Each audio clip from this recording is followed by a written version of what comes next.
સ્થાનિક સ્વરાજ્યની ચૂંટણીને લઈ અને કોંગ્રેસની રાજ્ય પોલીસ વડાની રજૂઆત।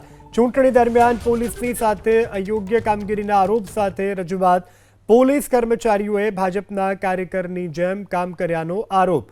ચૂંટણી માટે કોંગ્રેસના પ્રતિનિધિને ધમકાવવામાં આવતા હોવાનો આરોપ। દ્વારકા તાપીમાં કોંગ્રેસના પ્રતિનિધિને ડરાવવામાં આવે છે તેવું અમિત ચાવડાએ કહ્યું છે। આણંદ બનાસકાંઠામાં કોંગ્રેસના પ્રતિનિધિને ડરાવવામાં આવે છે। વડોદરામાં આશીષ જોશી પર ખોટા કેસ કરવામાં આવ્યા। ભાજપને સમર્થન આપવા માટે કોંગ્રેસ નેતાઓને ડરાવવામાં આવે છે, અમિત ચાવડાના આરોપ।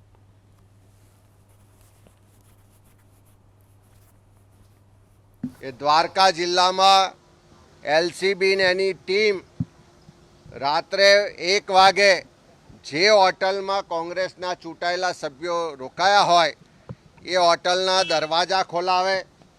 જે રૂમોમાં મહિલા સભ્યો રોકાયા હોય એ રૂમોની ચાવી ડુપ્લિકેટ ચાવી મેળવીને રૂમોને જબરજસ્તી ખોલીને ડરાવવા ધમકાવવામાં આવે। એ જ રીતે તાપી જિલ્લામાં કોંગ્રેસની ઓફિસમાં જ્યારે સભ્યો મિટિંગ કરતા હોય ત્યાં આવીને પોલીસ ડરાવવા ધમકાવવાનો પ્રયત્ન કરે। બનાસકાંઠામાં વડગામ હોય, મોરબી હોય, આણંદ હોય, દાહોદ હોય કે અલગ અલગ જિલ્લામાં જે રીતે ચૂંટાયેલા કોંગ્રેસના સભ્યોને ડરાવી ધમકાવીને એવો પ્રયત્ન થાય છે કે આવનારી 23 અને 25 તારીખે જે ચૂંટણીઓ થવાની છે એમાં ભાજપની તરફેણમાં મતદાન કરવા માટે દબાણ ઊભું કરવામાં આવે છે।